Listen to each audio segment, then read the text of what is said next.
kasus tadi itu merupakan kontrak manufaktur, Pak. Oke. Karena dari putusan yang terjadi, saya menyimpulkan bahwa di sana terdapat berbagai macam analisis yang telah dilakukan. Salah satunya adalah tidak adanya pembayaran royalti. Sehingga itu menyebabkan license manufaktur sudah gugur ya Pak, karena tidak ada pembayaran royalti. Yang kedua, dia juga melakukan pembelian secara sendiri. Jadi kalau misalnya dia tol manufaktur kan juga tidak mungkin beli sendiri, berarti kan dia tidak mungkin juga tol manufaktur, sehingga tinggal tersisa kontrak manufaktur kan ya Pak. Jadi saya berpendapat kontrak manufaktur, jadi saya berpendapat bahwa dia juga masuk kontrak manufaktur karena inventory turnover yang terjadi juga cepat. Sehingga kalau misalnya dia inventory turnover-nya cepat, dapat disimpulkan bahwa kalau misalnya perputarannya barangnya cepat, berarti dia sudah punya target pasaran dan juga sudah punya perencanaan yang sudah dilakukan sebelum-sebelumnya. Jadi kayak dia cepat aja di gudang, nggak ada keusangan yang atau obsolete yang bisa terjadi di gudang perusahaan tersebut. Seperti itu, Pak. Oke. Ada yang lain?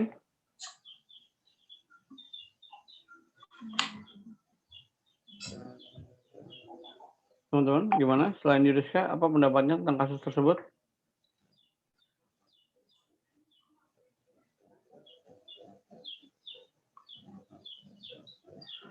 Nggak ada? Oke. Nah, sebetulnya gini. Beneran nggak ada ya? Oke. Thank you. Terima kasih, Yuriska. Nah, terkait dengan kasus tersebut itu adalah bagaimana pemeriksa, bagaimana Fiskus itu meminta wajib pajak untuk membuktikan. Jadi di sini ada 3 hal yang penting. Pertama tentang karakter, kedua tentang analisis fungsional, yang ketiga adalah tentang pembuktian. Tapi saya mulai dari yang pertama, yang pembuktian. Jadi ketika wajib pajak melakukan transaksi afiliasi, wajib pajak itu punya 3 kewajiban. Yang pertama, sesuai dengan 18 ayat 3, dia wajib menerapkan prinsip kewajaran dan kewajiban usaha. Yang kedua, dia memiliki kewajiban melaporkan transaksinya. Yang ketiga, diwajibkan untuk menyimpan dan menyampaikan bahwa kalau dalam transaksi afiliasinya, mestinya dia itu menerapkan prinsip kewajaran dan kewajiban usaha. Di sini pertama, wajib pajak tidak membuat tipidok. Jadi tadi betul jawabannya Yuskat, kemudian juga tadi ada jawaban yang tentang bahwa karena wajib pajak tidak membuat tipidok yang sebetulnya adalah beban pembuktian dia, tetapi karena wajib pajak tidak membuat, maka kewenangan tadi pindah kepada DJP, dan DJP itu kemudian yang menerapkan sesuai dengan data yang diperolehnya. Jadi kalau DJP terbatas datanya dan kemudian sedikit dianggap sewenang-wenang dalam menerapkan, itu menjadi kesalahannya, bukan menjadi kesalahan Fiskus, itu menjadi tanggung jawab wajib pajak yang memiliki beban pembuktian.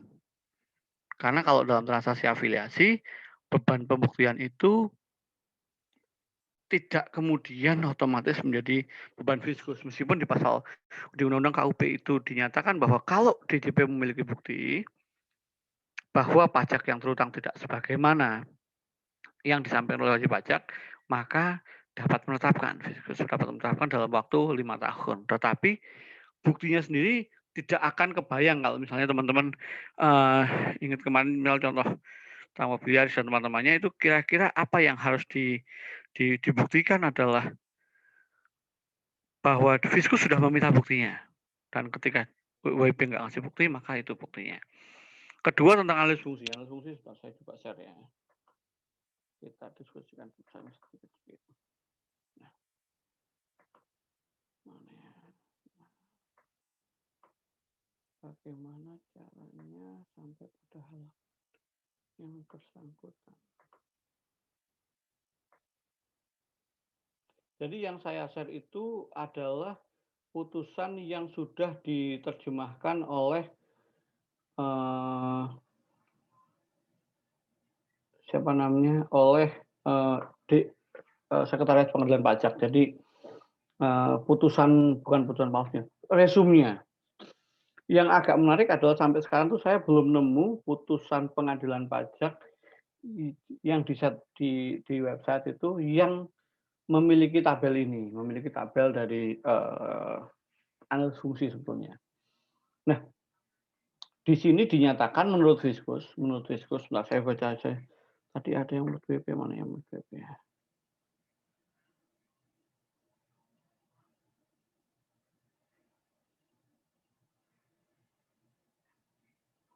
Oh, ada.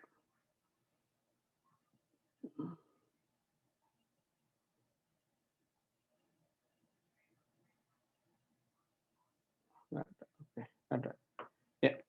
Jadi menurut Viskus, jadi wajib pajak itu karena dia tidak menyampaikan, dia juga tidak mengisi Per 22. Jadi sebetulnya untuk tahun pajak 2013 itu adalah pertama kali ada Per 22 dan SE 50 peraturan bagaimana kita melakukan pemeriksaan atas wajib pajak yang memiliki transaksi afiliasi yang analisis fungsionalnya sudah kita diskusikan pada sebelumnya, termasuk penentuan karakternya yang ada di dalam Per 22 dan SE 50. Nah, di sini dinyatakan di analisis fungsi bahwa yang melakukan fungsi yang melakukan fungsi pembelian bahan baku itu bukan WP. WP tidak punya fungsi pembelian bahan baku. Karena yang melakukan pembelian bahan baku dalam transaksinya dengan afiliasinya adalah bentuk prima, yaitu afiliasi. Tidak ada konsinyasi bahan baku, kemudian dinyatakan juga nih bahwa penelitian R&D-nya juga dilakukan oleh Bentul Investama. Nah, baru kemudian karena dia sebagai pabrik rokok yang sebetulnya dia adalah pabrik rokok yang dulunya adalah pabrik rokok independen, yang kemudian diambil alih oleh Bentul dan digunakan oleh Bentul untuk memproduksi rokok-rokok buatan Bentul. Yang Bentul juga sudah diambil oleh BAT, British American Tobacco. Nah, di sini Tresno itu memakai alat produksinya sendiri. Setelah perencanaan produksi, dia punya mesinnya sendiri, kemudian proses produksi sendiri dilakukan oleh Tresno. Nah, dan barangnya pun oleh Tresno. Jadi bahwa dia tidak punya fungsi purchasing, tetapi itu adalah barang yang diproduksi dia mengalihkan fungsi. Jadi Bentul itu tidak mau rugi, meskipun WP adalah kontrak manufacturing, tetapi ternyata untuk pembeliannya pun diatur oleh Bentul, tidak oleh Tresno. Nah, kemudian Tresno juga melakukan fungsi pemasaran, fungsi pengemasan untuk barang yang dilakukan dan gudang. Karena sebetulnya tadi ini berangkat dari Tresno sebagai perusahaan rokok yang independen dan cukup besar waktu itu, merokok rawit dan teman-temannya. Ada banyak di luar Jawa. Kemudian, nah untuk rokok yang diproduksi untuk kepentingan Bentul dan BAT, ternyata Tresno nggak bikin harga, dia cuma membuatnya dengan pembelian. Nah, kemudian tetapi dia tetap nagih. Pemasaran sudah bukan kendali dia karena semua barang itu dilepaskan kepada afiliasi untuk memasarkannya. Nah, kalau teman-teman sebentar di kelas ini ada yang kemarin proposalnya prospektusnya rokok nggak ya? Gudang Garam ya kalau salah ya? Iya, Pak. Oke, nah kalau rokok itu kan agak unik seperti yang kemarin kita diskusikan bahwa PPN-nya, jadi mereka tuh heavy di pabrikan. PPN, cukai itu semua dihitung di pabrikan. Jadi bagian berikutnya itu sebatas sebetulnya. Cuma karena mereka memang yang seharusnya punya margin besar. Jadi misalnya kayak Gudang Garam itu yang diperebutkan antara WP dan Viskus itu cuma sekitar 40%, 45%. Karena yang 55% itu adalah cukai dan PPN. Saking gedenya. Sementara sisanya itu yang kemudian diperebutkan oleh WP dan Viskus. Artinya yang menjadi bagian dari kemungkinan wajib pajak apakah dia bakal untung atau nggak untung.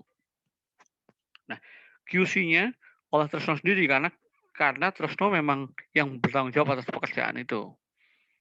Nah, baru penjualannya seperti yang kita diskusikan di Main Rokok, kalau di Gudang Garam adalah Surya Madisrindo, di grupnya Tresno dan Bentul ini adalah Bentul Investama yang kemudian mereka melakukan fungsi holding dan fungsi distribusi.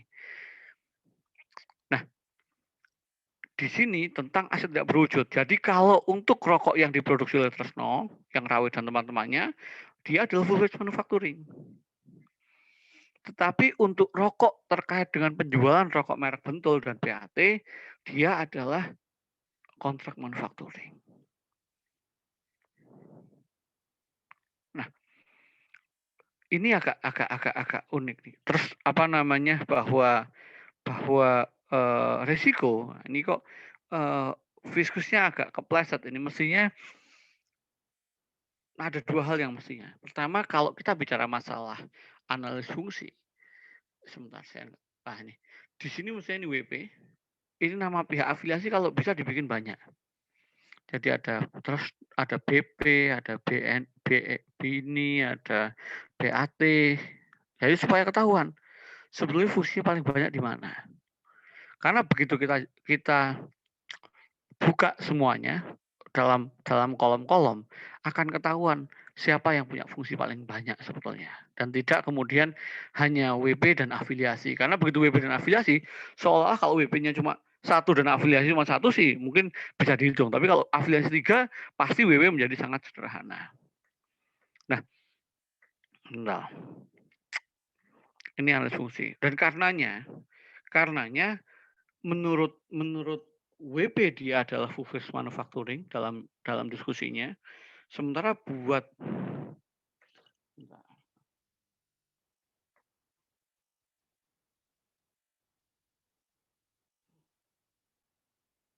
nah ini dalam risalahnya. Jadi sementara buat BP dia adalah license manufacturing untuk produk-produk yang dihasilkan BAT. Sementara untuk Viskus dia adalah kontrak manufacturing karena dia tidak punya fungsi produksi. Bahkan jumlah produksinya pun dibatasi. Jadi dia memproduksi rokok BAT itu sebatas apa yang diminta oleh BAT. Itu tentang karakternya. Jadi teman-teman nanti kalau misalnya ketemu kasus seperti ini sebetulnya yang bisa dilihat, nah dalam proses ini misalnya, oh ini proses penelitian mananya. Jadi yang perlu disodorkan adalah sebetulnya apa sih tanggung jawab wajib pajak dalam transaksi ini. Oh ini Oke, ada pertanyaan teman-teman tentang kasus ini? Pak. Ya, silahkan. Kalau saya bertanya tentang analisis VAR-nya boleh, Pak? Silahkan. Tapi ini nggak terbatas hanya di putusan tadi sih, Pak. Kayak kalau misalnya kita ngebuat analisis VAR itu, nanti apakah kalau misalnya ada suatu perusahaan yang juga melakukan jasa, Pak, misalnya dia perusahaannya punya kewenangan untuk berjasa di bidang akuntansi, pembukuan atau hukumnya itu, apakah dia akan masuk di supply chain-nya itu sehingga nanti dimasukkan ke analisis VAR-nya, Pak? Kan kalau supply chain kan sudah ada template-nya ya, Pak, yang R&D, desain dan lain-lain itu ya, Pak. Apakah kalau jasa itu dimasukkan di situ atau nanti masuknya ke model bisnisnya aja, Pak? Oke. Ya. Terima kasih. Jadi sebetulnya secara umum kan kita tahu kemarin kita belajar pada sebelum UTS itu ada core process dan lain-lain. Core process, support process, dan manajemen proses. Nah, setiap wajib pajak memiliki cross process yang berbeda. Jadi untuk wajib pajak yang pekerjaannya jasa, ya core processnya justru jasa tadi, pemberian jasa tadi.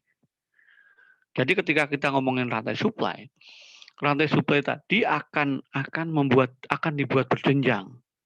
Apakah terkait dengan proses pemberian jasa, apakah terkait dengan kegiatan jasa wajib pajak, atau terkait dengan sesuatunya wajib pajak. Misalnya gini, misalnya ketika kita ngomongin kasus Bentul ini, jadi BAT adalah ultimate holding parent. Bentul Investama adalah perusahaan jasa. Jadi sebetulnya Bentul Pratama, Bentul Prima adalah perusahaan jasa, BINI adalah holding.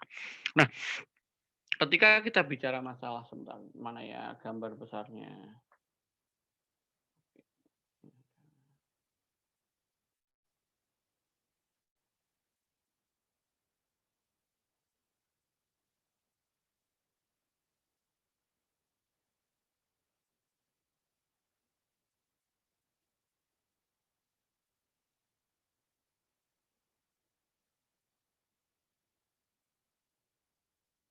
Enggak ada, Mas. Enggak ada ya. Kok malah nggak ada yang berwarnanya?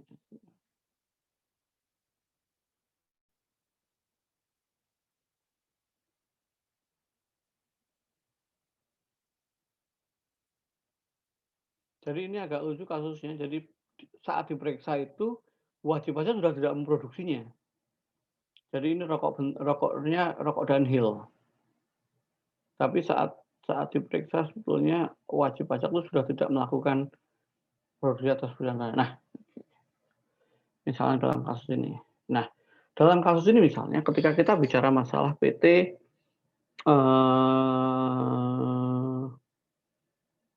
Cipta Pesona Bintang, angkutan. Jangan, bentul distribusi utama, jasa angkutan. Nah, bentul distribusi utama, kerjaan dia betul-betul cuma logistik. Nah, dalam proses produksi rokok, dia adalah supporting proses.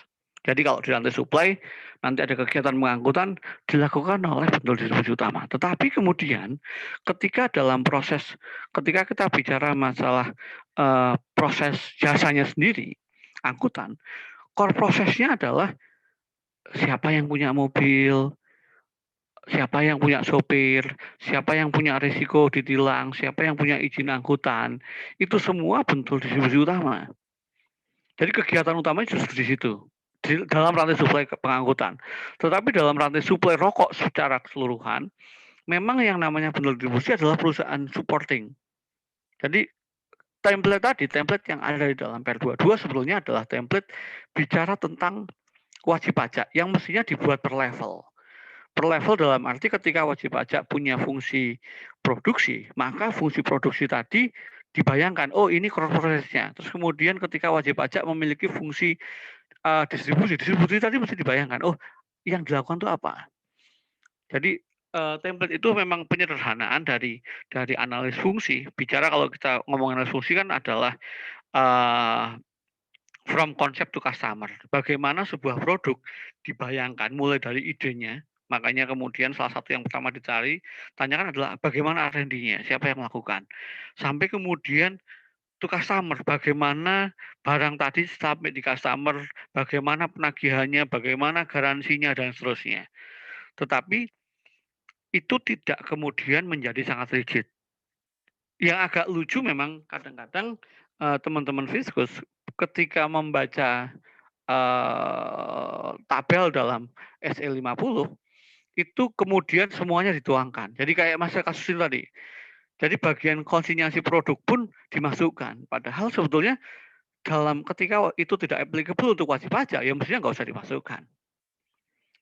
Sementara untuk aset misalnya di dalam tabel ini itu hanya ngomongin aset berwujud dan tidak berwujud gitu. Padahal sebetulnya aset berwujud banyak hal, aset tidak berwujud banyak hal lain. Nah itu kalau memungkinkan memang kalau ini dia di fungsi.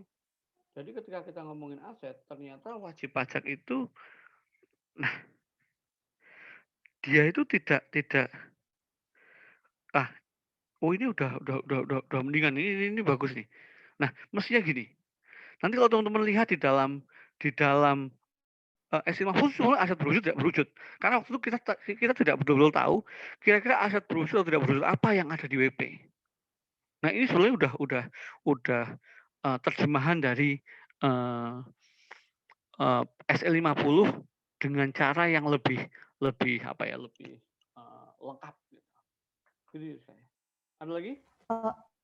Berarti ini Pak, berarti kalau misalnya kita core prosesnya memang di bidang produksi, nggak usah masukin jasanya tuh nggak usah dimasukin ya Pak, cuman benar-benar produksi ya produksi aja, nggak usah masukin kayak keuangan, hukum itu nggak usah ya Pak? Betul. Oke. Nggak harus kemudian kita, karena tadi sebetulnya kita tidak betul-betul punya semuanya. Gitu kan.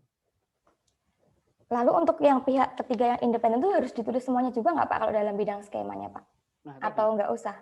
Nggak usah. Karena yang independen itu agak beda dengan afiliasi. Independen itu bicara tentang kita cari jangkar yang mana yang bisa kita hitung sebetulnya.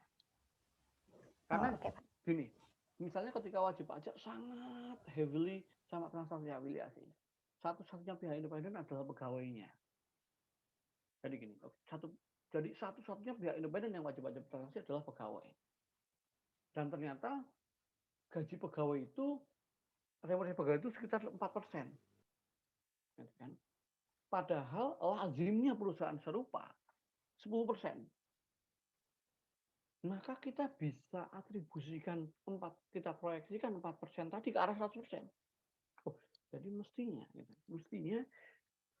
karena itu 10% bukan 4%. Jadi kita bagi, kemudian kita proyeksikan dari 4 ke 10, yang lain bagaimana?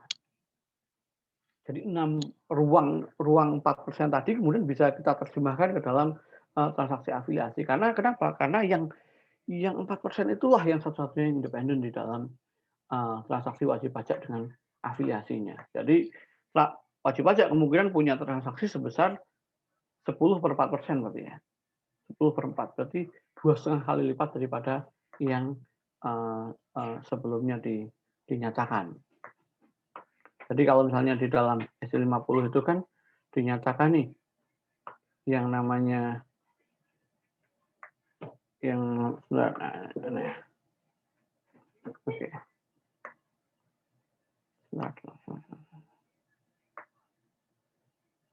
Mana ya?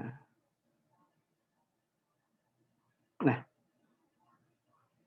jadi di sini kan dinyatakan nih menurut wajib pajak bagaimana dalam S50. Kelihatan ya, sorry ya? Kelihatan, Pak. Oke. Jadi rantai supply itu tidak kemudian mengikat apakah bagaimana wajib pajak berusaha. Jadi di desain ini nggak harus ada ini semua. Tetapi bagaimana itu kemudian diletakkan kalau wajib pajak itu apa yang dimiliki. Nah, ini aset. Oke, gitu. Ada pertanyaan lagi teman-teman? Makasih, Pak. Pak, izin bertanya, Pak. Ya, silakan. Yang itu, Pak, apa PPT yang kesebandingan itu, Pak, saya masih bingung. Baik. Yang 117, Pak, tentang sebentar. Kita slide 17 ya, sebentar. Yang di wiki sih, Pak, yang di wiki pajak. Oh, wiki pajak. Oke. Aku buka wiki pajak dulu. Aku udah. Soal ini kemudian kebetulan memakai bukan laptop saya ambil dulu benar.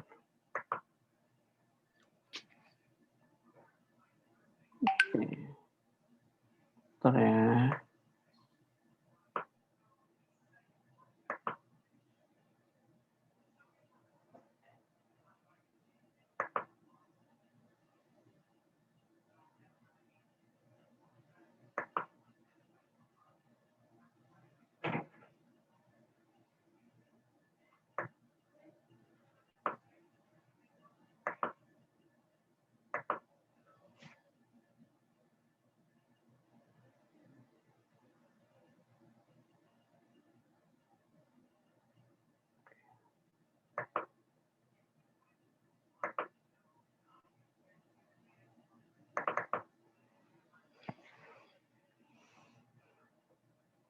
Slide nomor berapa, Om Jo?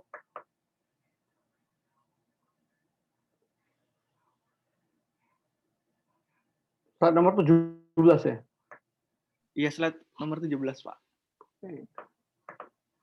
Yang jasa pengeboran minyak dan pengeboran sumur. Oke.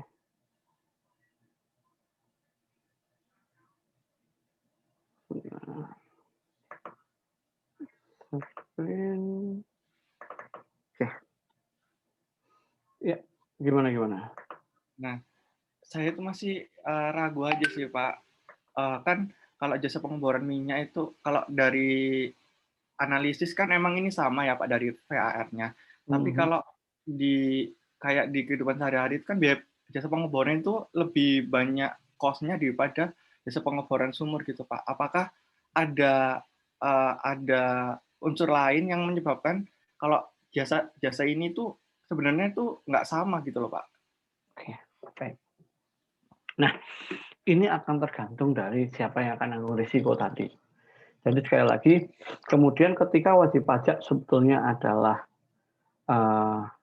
kontrak manufaktur, wajib pajak kan tidak menanggung risiko. Kalau misalnya sumur migas itu agak menarik bahwa dia itu punya potensi keberhasilan di bawah 10%. Jadi baik di darat maupun di laut itu keberhasilan di bawah 10%. Sementara sumur itu kemungkinan punya keberhasilan di atas 80%, 90% karena yang dicari cuma cekungan air, bukan minyak. Nah, terus apakah perusahaan ini sebanding atau tidak? Nah, itu tergantung.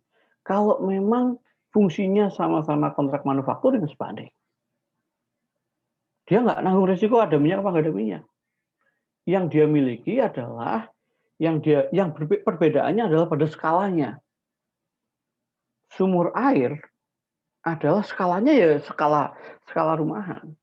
Ngebornya ya sekitar 50 meter misalnya.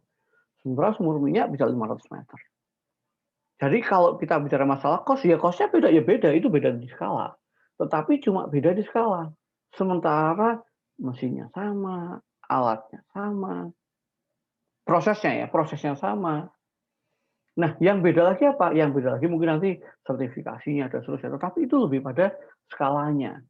Kalau kita bicara masalah risiko, seperti minggu lalu saya ceritakan tentang analisis fungsi itu, kita ngomongin analisis fungsi itu risk-based function.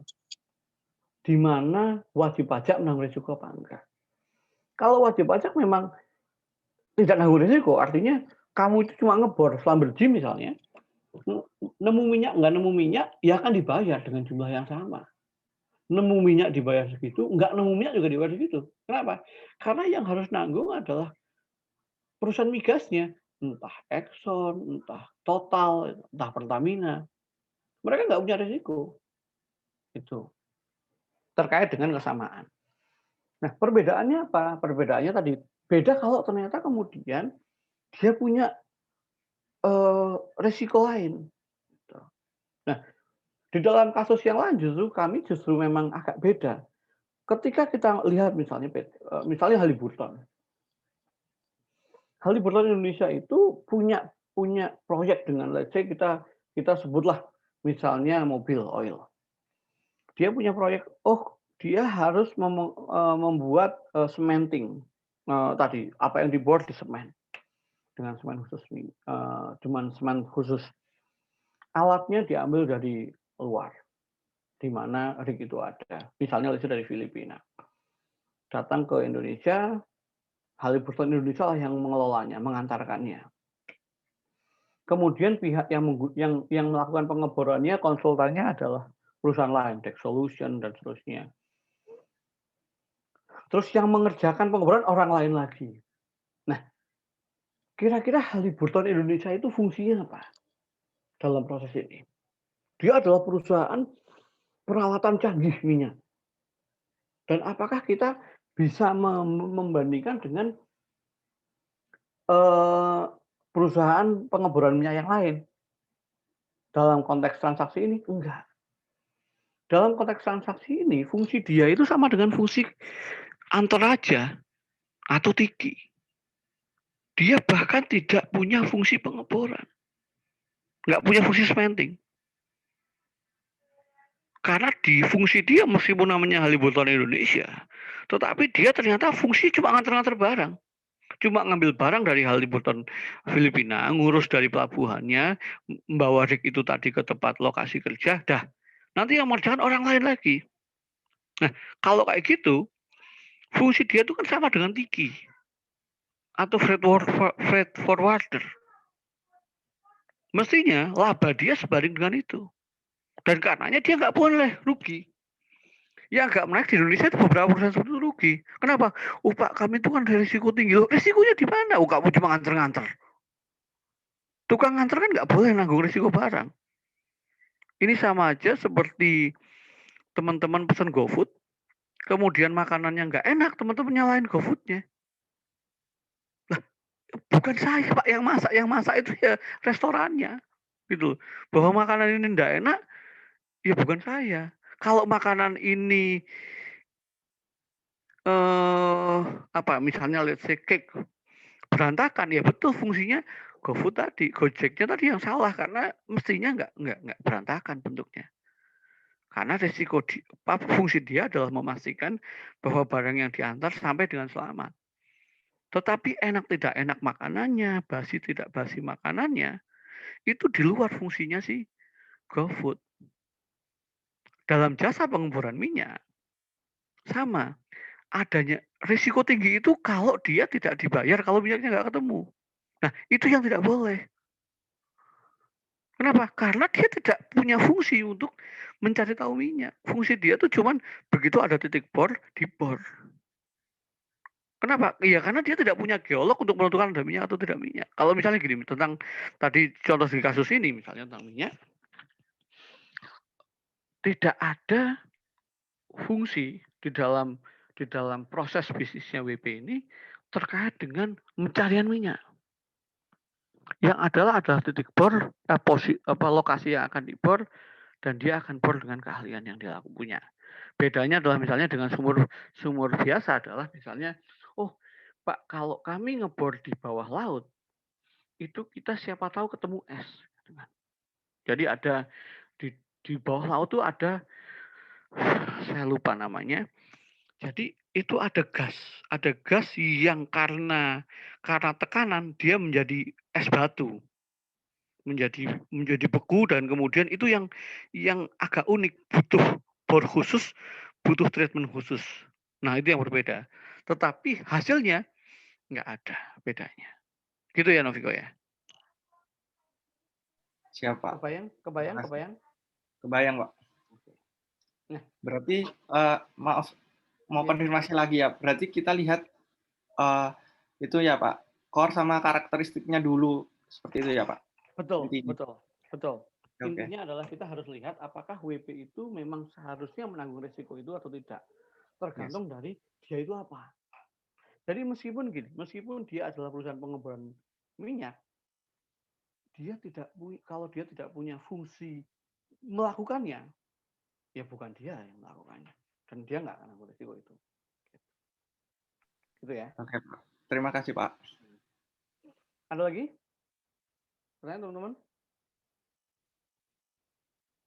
Oke, jadi saya coba sum up ya. Nanti teman-teman ini setelah seperti kita pernah diskusikan sebelumnya, bahwa setelah UTS ini, teman-teman akan banyak ditanyakan tentang bagaimana WP dari perspektif luar WP. Artinya kalau kita di awal UTS, sebelum UTS kita bicara masalah menggambarkan WP dari dalam, apa itu proses bisnisnya, bagaimana, apa itu core proses, support proses, dan bagaimana diagram flow-nya. Pasca UTS itu kita akan bicara dari luar, dari perspektif di luar WP. Apa sih WP itu? Bagaimana kita menilai WP? Bagaimana performa manajemennya? Apakah laporan keuangan WP itu bagaimana menilainya? Nah, dari situ juga kita belajar, kemudian kalau gitu kita lihat nih WP di rantai supply itu ada di mana posisinya. Dan karena ada di mana itu, kita bisa tahu berapa WP seharusnya dapat laba dibandingkan dengan teman-temannya. Setelah kita melakukan analisis fungsi dan karakter.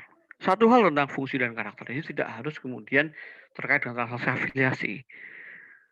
Jadi kalau memang WP punya fungsi tertentu, ya mestinya WP punya remunerasi dari fungsi tersebut. Nah, setelah ada karakternya, kemudian kita bisa menghitung kira-kira WP itu seharusnya dapat laba berapa, dan karenanya ketahuan pajaknya berapa.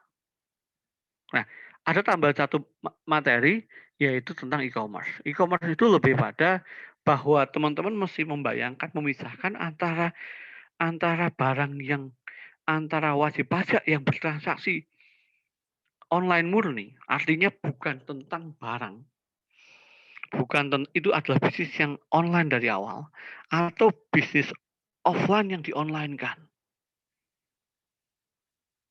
Kalau online yang ada di awan sana, memang masih terdapat banyak isu tentang bagaimana pemajakannya. Jadi seperti diatur dalam PMK PMSE, sebetulnya ketika ada orang luar di sana membayar pajak, ketika ada orang di luar sana memberi jasa kepada orang di Indonesia, apakah kita bisa memajaki apa enggak? Apakah orang di luar sana, let's say Netflix, Google itu merupakan subjek pajak atau bukan dalam undang-undang kita maupun dalam PDKB kita. Dan kalaupun memang subjek pajak, apakah Indonesia punya nexus, punya kedekatan yang cukup enggak dengan objek pajaknya dan karenanya berhak memajaki. Jadi jalan tengahnya adalah kita memutuskan membuat PMSE, PMK PMSE itu yang menyatakan bahwa subjek pajak luar negeri yang memperoleh penghasilan sebentar.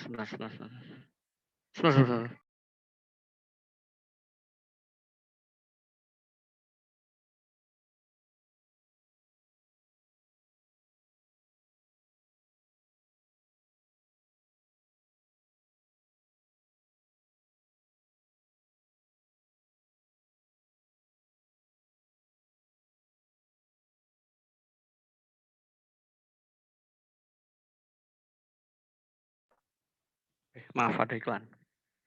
Oke. Nah, saya sampai lupa jadinya. Barusan online dan offline. PMSE itu akhirnya kita jadi jalan tengah bagaimana kita memajaki wajib pajak dari Indonesia. Jadi kita bukan memajaki Google, kita memajaki orang Indonesia yang memakai Google. Nah, kalau sebelumnya nggak bisa, kita minta tolong Google dan Netflix, tolong dong ditagihkan pajaknya, itu saja yang kita lakukan. Jadi kita tidak memajaki mereka, kita memajaki orang Indonesia yang memakai Google. Itu yang online. Kemudian yang offline di online kan sebetulnya tidak ada isu pajak. Isunya bukan tentang apakah ada peraturan pajak atau tidak, tetapi bagaimana menangkapnya. Jadi selebgram itu punya kewajiban yang sama dengan bintang iklan yang lain. Mestinya sama-sama dipotong 23 atau 21.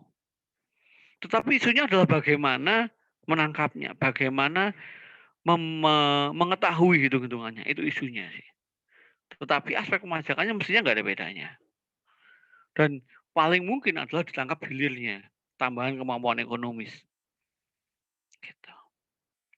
Jadi sisanya itu, tapi sebagian besar teman-teman pertanyaannya nanti ujiannya tentang hal tadi. Jadi studi kasusnya tentang analisis fungsi dan penentuan karakter usaha. Sisanya pertanyaan-pertanyaan tentang mulai dari performance management sampai e-commerce tadi. Gitu. Gitu teman-teman. Ada pertanyaan? Pak, saya izin tanya tadi melanjutkan informasi dari Bapak Ya. terkait itu kan nanti memang kayaknya track record soal dari tahun kemarin juga kita bikin analisis VAR ya Pak. Ini Oke. kita mengacu pada PER 22, semua skemanya kita pakai, kemudian template-nya atau gimana ya Pak? Terus mekanismenya juga sebenarnya saya masih agak bingung Pak. Ngisi-ngisinya. Itu kan sistemnya pakai pembobotan gitu kan ya Pak? Nah, oke. Oh iya, oke, terima kasih. Nah, luar biasa sudah mempelajari soal yang lainnya. Oke. Nah, jadi sebenarnya ketika teman-teman membuat analisis fungsi, yang paling dimungkinkan teman-teman boleh pakai pembobotan. Artinya gini, kalau misalnya let's say 3 itu banyak, 2 itu biasa, 1 itu sedikit. Jadi ketika ada fungsi purchasing sedikit, ya udah kita tulis 1. Tetapi poinnya adalah teman-teman sebisa mungkin dengan membaca tabel tadi, teman-teman bisa membayangkan ini WP apa sih, makhluk apa sih sebetulnya jadinya. Apakah WP punya fungsi ini berarti WP adalah kontrak manufacturing atau total manufacturing, tetapi teman-teman mesti punya bayangan. Ngisinya betul, kalau dalam fungsi tersebut WP tidak punya, ya 0. Kalau punya cuma sedikit, ya 1 aja, satu bintang aja. Kalau ternyata mereka imbang antara WP dan afiliasinya imbang, ya udah 2-2. Atau 3 juga nggak ada masalah. Gitu. Jadi akan tergantung apakah itu dominan apa nggak dominan, itu pertama.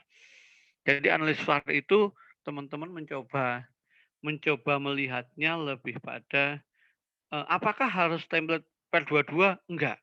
Kalau saya termasuk yang bahwa yang namanya analis VAR itu harus sesuai dengan kondisi WP.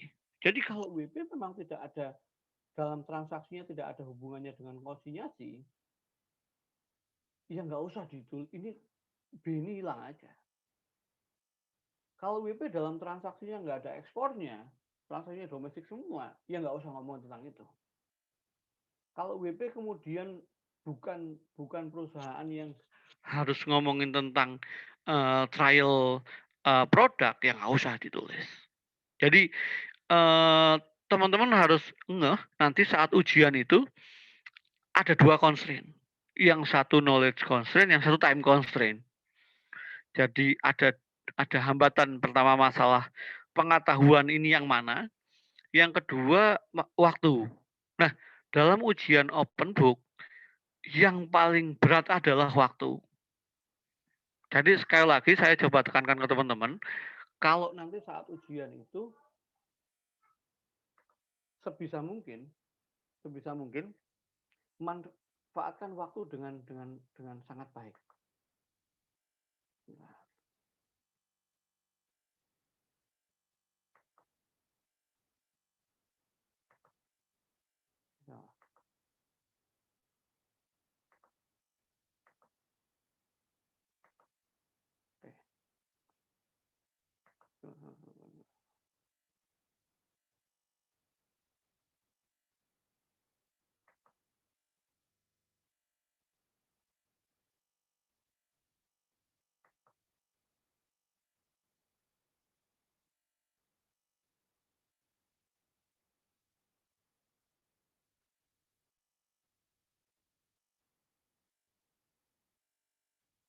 Oh ya. Oke.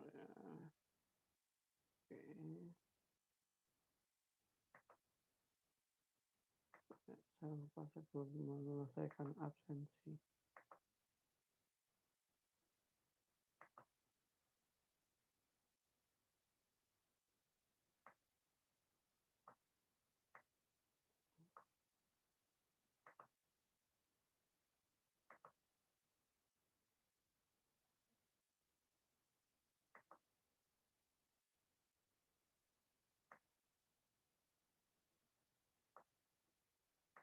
Oke.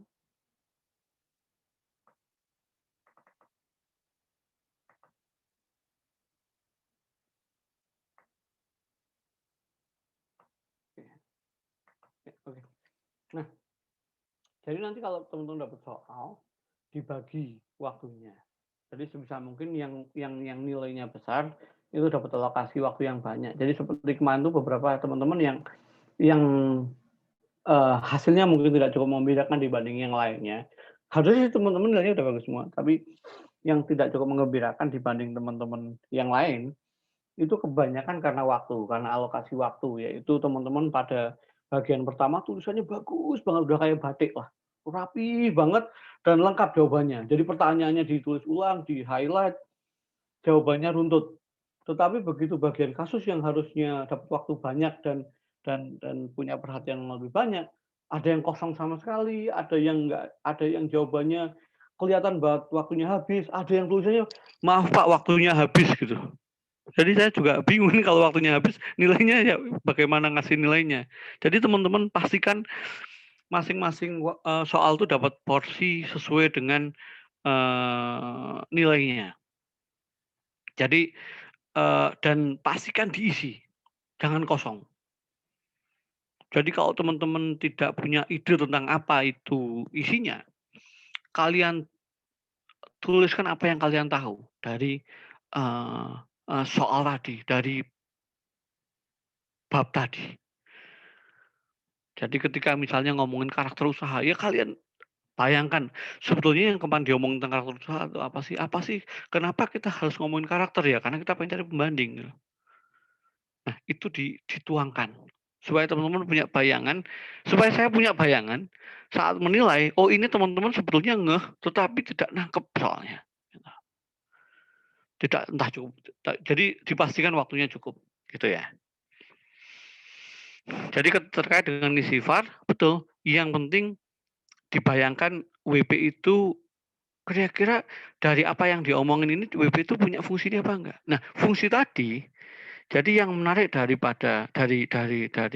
wajib pajak adalah ketika wajib pajak punya fungsi, paling enggak wajib pajak minimal punya biaya. Minimal punya biaya tentang fungsi tadi. Kedua, kalau dia udah di atas minimal tambahan lagi dia punya orangnya. Tambah lagi dia punya aset untuk melakukan tadi. Jadi ketika wajib pajak mengklaim punya fungsi logistik, minimal dia punya biaya logistik. Kemudian kalau nggak minimal, berarti dia punya orang yang ngurusin logistik. Kenapa kalau minimal biaya? Karena jangan-jangan dia punya fungsi logistik, tetapi dialihdayakan kepada orang lain. Jadi ada biaya logistik. Kalau fungsi tadi dilakukannya sendiri, paling nggak dia ada orangnya untuk melakukan itu. Tambah lagi, oh ternyata dia punya aset untuk itu. Entah punya gudang, entah punya kendaraan. Gitu. Untuk itu. Jadi ketika wajib pajak menceritakan bahwa dia punya fungsi, nah kalau tidak ada fungsi, teman-teman tinggal bilang bahwa meskipun wajib pajak mendalilkan punya fungsi A, tetapi wajib pajak tidak ada biaya A, tidak ada orang untuk ngurusin A, dan tidak ada aset untuk A. Lah terus berarti kan dalilnya tidak terbukti. Gitu sih. Tapi nggak usah panjang-panjang. Sebisa mungkin analis VAR itu hanya tentang fungsi yang ada di basis WP. Jadi tidak usah semuanya ditulis. Karena kalau tulis tangan saya juga membayangin tulis tangan juga belenger juga apa namanya buat teman-teman harus menulis banyak-banyak gitu. Udah tangannya pegel. Dan teman-teman bayangin kalau yang nulis aja pegel gimana yang baca. Kalau tulisannya sudah level keriting gitu kan. Saya ini saya nilai berapa kalau saya nggak bisa baca tulisannya. Ada gitu. Gitu teman-teman ya. Ada lagi? Oke. Sama satu lagi Pak. Ya, silakan. Ini sebelum nanti kelasnya ditutup, saya dan teman-teman boleh minta waktu Bapak sedikit nggak Pak? Silakan. Ini kan nanti kita selesai 9.10, nanti Bapak selesaikan aja dulu gitu. Baru kami minta waktu sedikit. Oke, siap. Oke. Siap, terima kasih Pak. Baik, terima kasih. Itu terkait dengan ujian itu. Kedua mungkin tidak usah khawatir tentang nilai harusnya. Saya sudah baca beberapa tugas, belum semua tugas akhir yang dikumpulkan, tapi tugas-tugas pasangnya udah itu semua. Sebentar, saya lihat.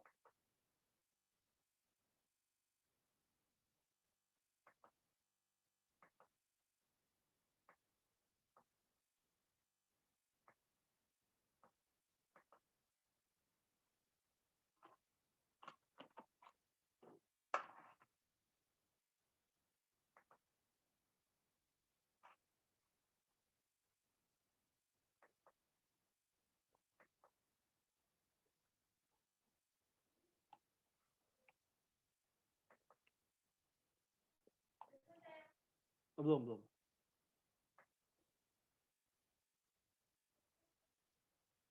Oke. Ya, nanti tugas karena mudah-mudahan tugasnya udah jauh.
Halo, maaf internetnya mati barusan. Oke. Ya.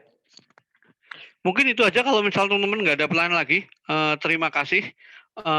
Mohon maaf kalau ada beberapa hal yang mungkin tidak cukup jelas di kuliah kita selama ini. Tetapi saya harapkan teman-teman akan sukses ujiannya. Dan terima kasih. Gitu. Oke, Silakan sih. Ya, silakan. Pak. Makasih. Oh iya, Pak. Ini saya boleh izin share screen, Pak? Ya, silakan. Oh, saya udah stop ya. Silakan.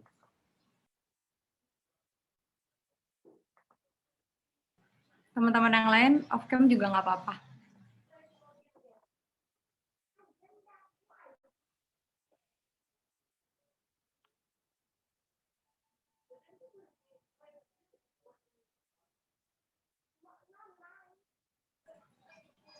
Mohon izin Pak, ini sudah muncul ya Pak ya?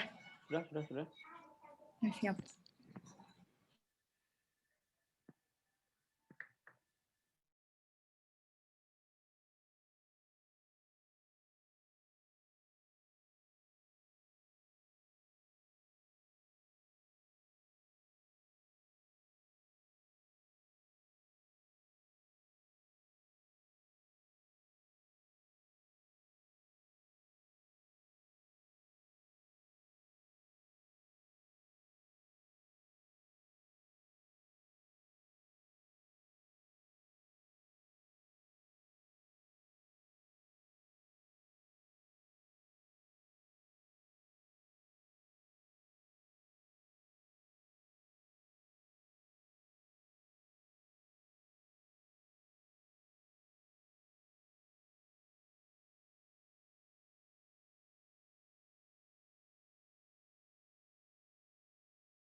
Iya.